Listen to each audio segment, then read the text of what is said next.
Story 1. Office. I didn't immediately realize I was alone. After 8 p.m., the office slowly emptied out, and I didn't even notice when the light went off and the door slammed shut. It was early November, already dark outside, and I had stayed behind to finish a report. At first I thought, just a couple more hours, then home. But when I looked at the clock, it was already past 11. My name is Alex, just an ordinary office worker. I work at a large IT company on the 12th floor of a business center.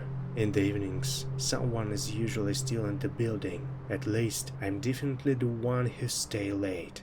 I like being in the office, especially when I'm alone. But when I realized I might be the only person left in the building, I started feeling a bit uneasy. The elevator had already stopped working. The only way down was the stairs. My phone had no signal, as if the whole building was jamming it. But since the internet was still loading web pages, I decided to stay a little longer. Everything was fine until I heard footsteps. At first, I thought it was the security guard. They stay overnight in the building. But the footsteps keep getting louder and closer. My desk was positioned in a way that I couldn't see the floor entrance. Someone was approaching from behind. I turned around. No one. The sound disappeared. I stood up, figuring I'd been working too long and it was time to go home. I packed up, turned over the computer, and went to the door, but I couldn't open it. The handle wouldn't move. I pushed harder. Nothing. It was as if someone was holding it shut from the other side. I tried the windows, but of course they were sealed. I was on the 12th floor. I turned on all the lights in the office, not sure why. Maybe just to calm myself down. The door opened. I looked out the hallway. Darkness. Some lights were flickering. Not burn out. Flickering. As if someone was rapidly turning them on and off. I stepped into the hallway, aiming for the stairs. But after a few steps, I realized there was no sounds. No humming lights, no ventilation, no elevators, no cars from outside. It was like someone had turned off the sound of the entire world. That was the first thing that really disturbed me. I reached the stairwell. The door was slightly ajar. I pushed it. It made a horrible, rusty creak, as if it hadn't been used in 100 years. But just this morning, it opened and closed without a sound. The stairwell was empty. The overhead light was flickering, but I could see all the way to the bottom. Still, I felt like someone had just turned a corner on one of the landings. I called out, "Hey, is there anyone there?" No response. I started going down the stairs, step by step. At every landing, I glanced back, and every time it felt like someone was watching me from above. On 90th floor, I decided to check if the other elevator was working. When I stepped onto the floor, the lights turned on automatically. Motion sensors. Good. That meant the system wasn't malfunctioning. But the elevator doors were open.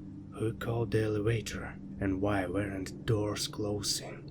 It just stood there with open doors, like it was waiting. I didn't go in. I wasn't that crazy yet. I turned back toward the stairwell. At that moment, something shuddered behind me. I turned around and saw one of the ceiling lights had fallen broken. Just like that, out of nowhere. Glass shards were scattered on the floor. The light went out, then flicked back on.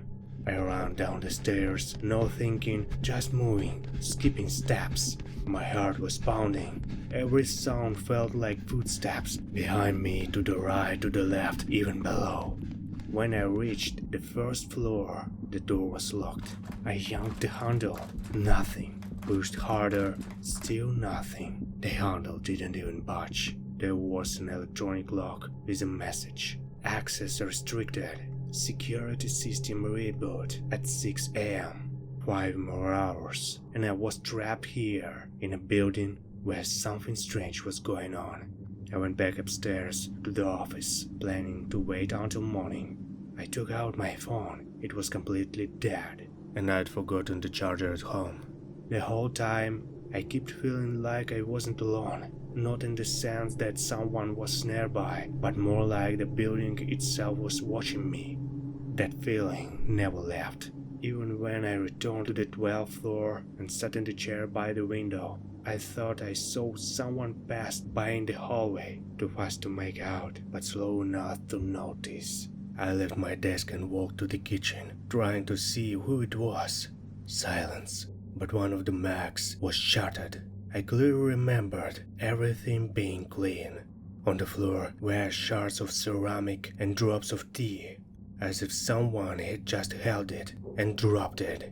I tried calling security through the internal phone system. No answer. The internet on my computer was gone, just cut off, as if the office had disconnected me from the outside world. I opened my Word document on the computer, but instead, a window with a live camera feed appeared. It was the elevator camera, right now. The elevator was on the 9th floor, and someone was inside. A human figure in black clothing, facing away from the camera, standing perfectly still, not moving, just standing there. Then the camera feed cut out, and I heard the elevator activate.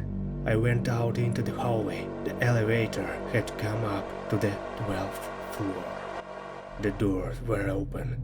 It was empty. I didn't know what to do. I sat down in the chair. My heart was pounding in my throat.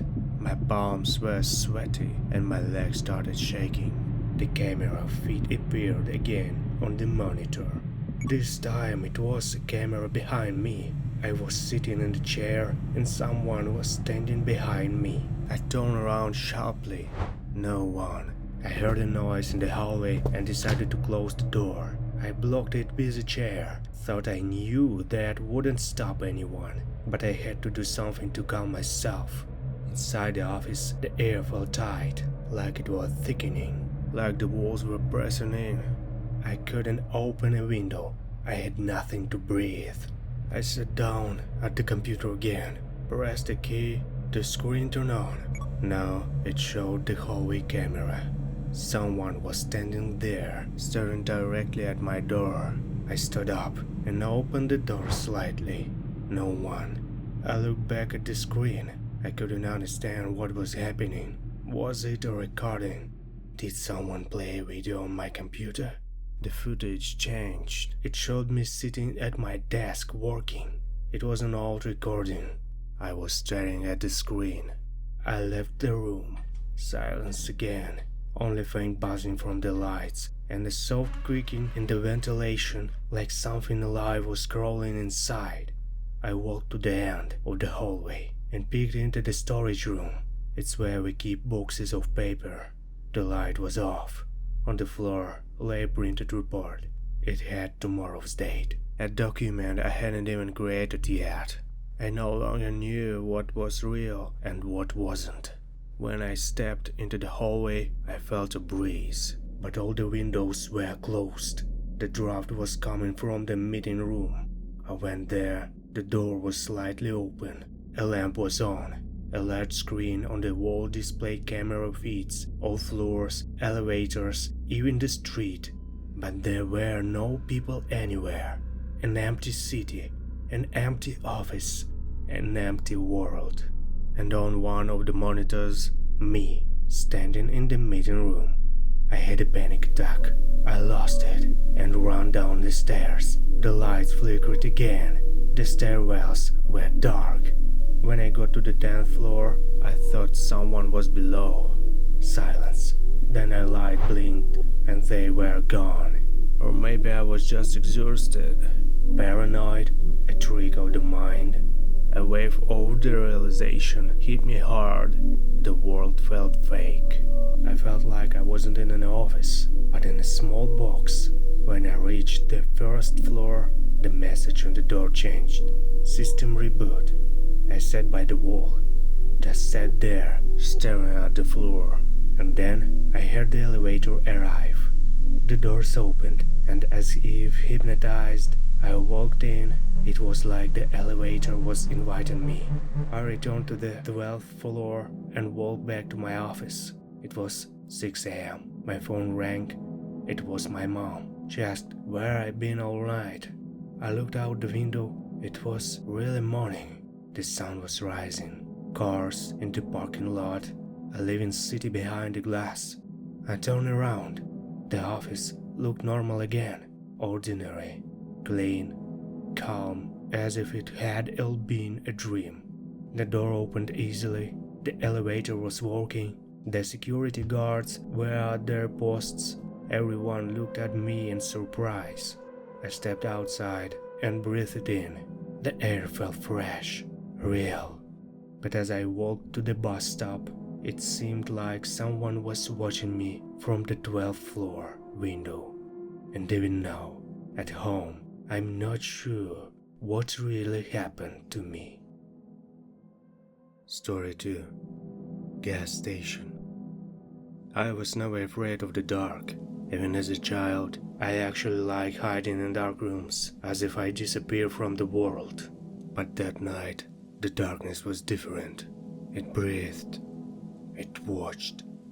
I was driving home after a long day in the city. Normally, the return to my countryside house was calming. Silence, pine trees, fresh air. But that night, the road seemed to stretch on forever. Evening fatigue clung to my skin, and the fuel gauge slowly but surely crept down. I knew there was an old gas station up ahead. I'd stopped there a couple of times, mostly for the vending machine coffee. Not great, but at least it was hot. When the sign saying "Gas and Go" appeared in the darkness, I let out a breath of relief. The station stood alone among the trees. No other cars, no lights from the windows, just a yellowish glow from a lamp above one of the pumps. I turned in, parked, and killed the engine. That's when I realized it was too quiet. No crickets, no hum from fridges, nothing. Just the faint crackling of the lamp above me. I got out and inserted my card, but the terminal didn't work. No signal, no error, just a dead screen. I walked around looking for the office, but all the doors were locked. The windows were tinted, no lights inside. I was about to get back in the car when I noticed the utility room door slightly open. I don't know why I went there. Maybe I thought someone had just forgotten to shut it, or maybe someone was inside and called help. I knocked. Silence. I opened it further. The air smelled of dust, old coffee, and something metallic. No lights. I used my phone's flashlight. Empty. Shelves, boxes, a single chair. I was about to leave when something crunched under my foot. I turned the light to the floor. It was a cell phone. The screen was shattered and the casing was smeared with blood, like someone had tried to crush it or stepped on it in a panic. I froze, my pulse pounding in my ears. "Is anyone there?" I said out loud, not even sure why. I stepped outside quickly. The air felt colder. I got in the car, locked the doors, and turned on the headlights. I wanted to leave, but the fuel gauge was at 0. I didn't have enough gas to get home. "Great," I muttered, leaning against the wheel. I had to figure out what to do.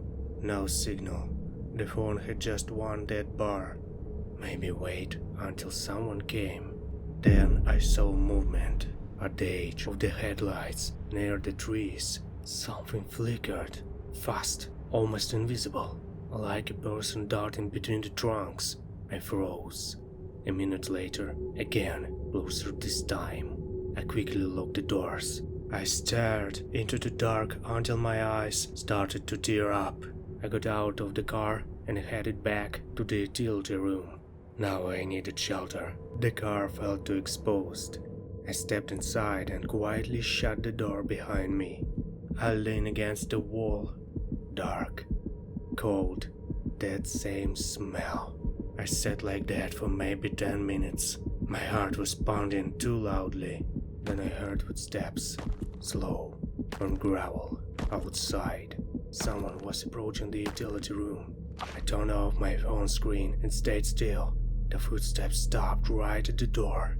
Someone opened it. Sweat rolled down my neck and I didn't know what to do. I was scared, but ready to fight for my life. I felt around in the dark and grabbed a brick. When the door opened, the room remained pitch black. I was still hidden. A man entered and, feeling around, picked up the broken phone. I held my breath, trying not to make a sound, but I accidentally moved my hand. The man froze. He started listening and scanning the darkness. I felt like I was inside a nightmare, waiting to wake up, but I wasn't asleep. The man took the phone and left, closing the door behind him. I stayed inside until morning. When daylight came, I stepped outside. My car was still there. I got in, started the engine, and drove away. I had just enough fuel to get home. I never stopped at an empty gas station at night again. I still don't know what really happened there. The Cleaning Lady. Hi, my name is Ellie. I am 23 years old, and a year ago, something terrifying happened to me. I got a job in the office. I needed money for a trip to Europe, so I decided to work as a cleaning lady. I had to clean the floors and offices on 2 floors, morning and evening. On my first day, I was basically just learning and trying to remember where everything was. The building had a lot of hallways and 2 elevators. After just a week, I knew my work area by heart. My shift started at noon, and after 2 hours of work, I could go home or relax in my room. Usually, I just went out for a walk. Later at 10 p.m., I had to return and clean all the offices. That day, I finished my daytime shift as usual and started getting ready to go home. I never use elevators. I always take the stairs. My work area was on the 4th and 5th floors. I grabbed my things and went to the stairwell. As I opened the door, a man bumped into me. He looked very anxious and didn't even apologize, even thought I immediately said sorry. I had never seen him there before. I walked outside and headed home. Everything felt normal, just an ordinary day. That evening, I returned to the building and took the same stairs to the 4th floor. The building was already empty. Everyone had gone home. But for me, the work was just beginning. In the evenings, there's a lot more trash, and cleaning bath floors usually took me around 3 hours. I was supposed to finish by 11 p.m. and then go home. I changed into my work clothes and grabbed a trash bin. First, I had to throw away all the paper and plastic cups the people always left on the desks. I went into each office and turned on the light before starting to clean.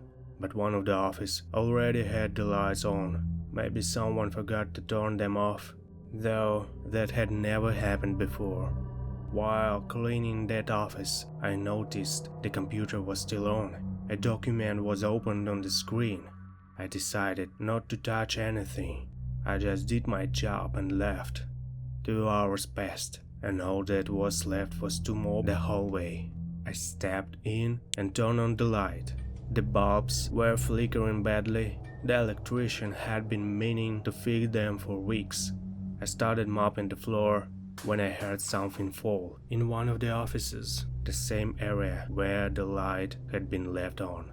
I figured someone had stayed late working. I kept cleaning. I had to go up to the 5th floor. I reached the door to the stairwell and heard footsteps. Someone was coming down. As I opened the door, whoever it was suddenly rushed back up the stairs, as if they didn't want me to see them. I didn't think much of it and continued up. The 5th floor was completely dark. I tried the light switch, but nothing happened. Great, How was I supposed to clean? I turned on my phone's flashlight and kept going, hoping the next switch would work and give me at least some light. I walked in total darkness, lighting the way with my phone. I started feeling uneasy. The paintings on the wall created a gloomy atmosphere. I reached the second switch, but it didn't work either. Seriously? Just an hour ago, the lights were working fine. I turned around and heard a sound, a single step. I pointed my flashlight in the direction of the noise and saw a silhouette quickly disappearing around the corner. Who's there? No answer. I headed toward the door to go back down to the 4th floor, but I heard someone open it before I got there. I realized something strange was going on. Why was someone hidden from me? I stopped and tried to listen for footsteps on the stairs. I waited until I heard them go all the way down, then followed. The 4th floor was also dark. I flinched in fear. Someone had just broken a light bulb around the corner. What the hell is going on?